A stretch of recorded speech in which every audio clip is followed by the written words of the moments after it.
अस्सलाम वालेकुम दोस्तों, मकई और कपास की कीमतों में ज़बरदस्त तेज़ी का रुझान। आज के ताज़ा तरीन रेट्स आप सबके साथ शेयर करूंगा इस वीडियो में।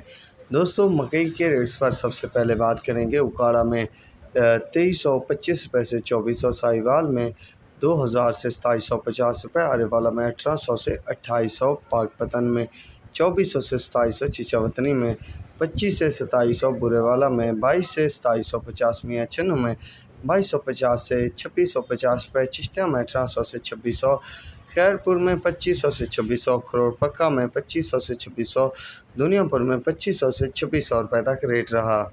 कपास के रेट्स की बात की जाए तो आज भी तेज़ी का रुझान देखने को मिला। बहावलपुर में 72 से 7375 रुपये, अहमदपुर शर्किया में 7000 से 7500, साहिवाल में 73 से 7450, हासिलपुर में 72 से 7550, रहीम में अरखान में 7000 से 7450 रुपये, उकाड़ा में 68 से 7200 रुपये तक रेट रहा।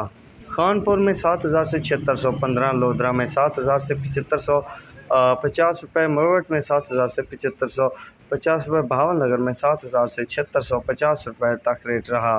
कपास सिंध की बात की जाए तो यहाँ पर भी तेज़ी बनी। शोर जमाली में 72 से 7450, कंडन घाड़ो बदीन में 74 से 7500, साखरो गाड़ो गाड़ो शादिलाज में 72 से 7400 रुपये, नवाब शाह द्वार, दरिया खान मरीम, नुशरत फिरोज़ा पिंडन 7300 से 7600 रुपये, कनरी मीरपुर खास टंडवातम शिदातपुर डिग्री जिमसाबाद समारोह में जो रेट रहा वो 7750 से 7800 रुपये तक रहा। ये है आज की ताज़ा तरीन रेट अपडेट गंदम और कपास की। फ़िलवक्त के लिए इतना ही काफ़ी है। अल्लाह हाफिज़।